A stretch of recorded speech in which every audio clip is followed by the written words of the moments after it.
வேங்கை வயல் பிரச்சனையில் ஆய்வுக்குழு தனது கருத்தை பதிவு செய்து 3 பேர் மீது குற்றப்பத்திரிகை தாக்கல் செய்யப்பட்டது. 3 ஷெட்யூல்டு இனத்தைச் சேர்ந்தவர்கள்.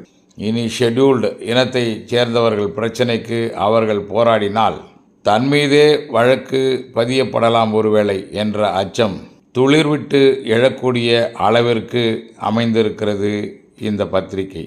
உளவியல் ரீதியாக இந்த மக்கள் இதுபோன்ற விவகாரங்களை கையில் எடுக்கலாமா வேண்டாமா என்கின்ற அச்ச உணர்வுக்கு ஆளாக்கப்படுவதற்கு வாய்ப்புகள் இருக்கிறது.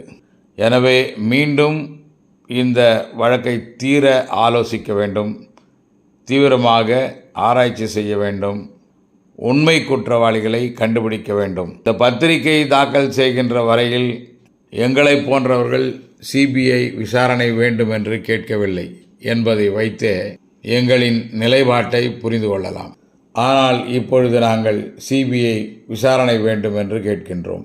சிலர் இது குறித்து அரசாங்கமே இன்னும் பதில் கோராத நிலையில் அலறுவதும் அச்சப்படுவதும் கலக்கமடைவதும் ஏன் என்று தெரியவில்லை. திராவிடர் கழகத்தின் தலைவர் ஐயா வீரமணி அவர்கள் தமிழகம் அமைதி பூங்காவாக இருக்கிறது, அதனை மாற்ற வேண்டாம் என்று கேட்டுக்கொள்கிறார். அப்படியானால் எங்களுக்கு எந்த பிரச்சனை நேர்ந்தாலும் எனக்கென்ன என்பது போல் அவருடைய கருத்து அமைந்திருக்கிறது.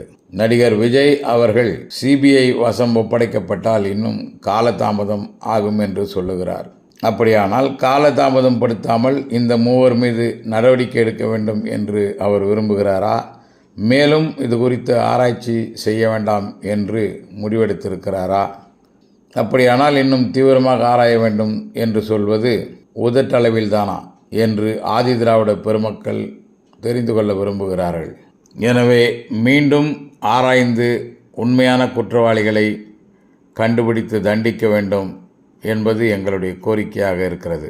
மேலும் இது சிபிஐ வசம் ஒப்படைக்கப்படுவதனால் அமைதி பூங்கா எப்படி போராட்ட களமாக மாறும் என்பது ஆசிரியர் வீரமணி அவர்கள்தான் விளக்கம் அளிக்க வேண்டும். அவர் தனது வரலாற்றை திருப்பி பார்க்க வேண்டும். அவர் எந்த மக்கள் பிரச்சனைக்கும் சிபிஐ விசாரணை கேட்டதே கிடையாதா என்று அவருடைய வரலாற்றை திருப்பி பார்க்க வேண்டும். அவர் சிபிஐ விசாரணை கேட்ட பிரச்சனைகளால் தமிழகம் அமைதி பூங்காவாக அப்படியே இருந்திருக்கிறதா இருப்பா என்று அவர்தான் விளக்கம் அளிக்க வேண்டும். மீண்டும் சொல்கிறேன், இதில் இவர்களெல்லாம் ஏன் அலறுகிறார்கள் என்று தான் தெரியவில்லை. அரசாங்கமே நிதானித்து கொண்டு இருக்கிறது. பாதிக்கப்பட்ட மக்களும் அந்த சமூகமும் எங்களை போன்ற இயக்கவாதிகளும் இந்த அறிக்கையை ஏற்றுக்கொள்வதில்லை என்பதை உணர்ந்த அரசு இது குறித்து என்ன செய்யலாம் என்று யோசித்து கொண்டு இருக்கும் பொழுது ஐயா வீரமணி அவர்களும் நடிகர் விஜய் அவர்களும் சிக்கியவர்கள் அல்லது சிக்க வைக்கப்பட்டிருப்பவர்கள் மீது தீர்ப்பு கொடுத்து இந்த பிரச்சனையை முடித்து வையுங்கள் என்பது போல தங்கள் கோரிக்கையை வைத்திருக்கிறார்கள். அப்படி என்றால் ஆதி திராவிட மக்களுக்கு அவமானம் ஏற்பட்டாலும் அல்லல்களும் இன்னல்களும் ஏற்பட்டாலும் அவைகள் நியாயமான முறையில் உண்மையான வழியில் ஆராயப்பட்டு நீதி பரிபாலனம் வழங்கப்படவில்லை என்றாலும் கூட முடித்து வைக்கப்பட வேண்டும் என்பதில் முனைப்போடு இருப்பதாகவே தெரிகிறது. சிபிஐ வசம் ஒப்படைக்கப்பட்டால் காலதாமதமாகும் என்று உறுதியாக இவர்கள் நம்புவதாக இருந்தால் இனி எதிர்வரும் காலத்தில் எந்த பிரச்சனைக்காகவும் சிபிஐ வசம் ஒப்படைக்கக்கூடாது, ஒப்படைக்க வேண்டாம் என்று நாங்கள் முடிவெடுப்போம் என்று உறுதி கூறுவதற்கு இவர்கள் தயாராக இருக்கிறார்களா?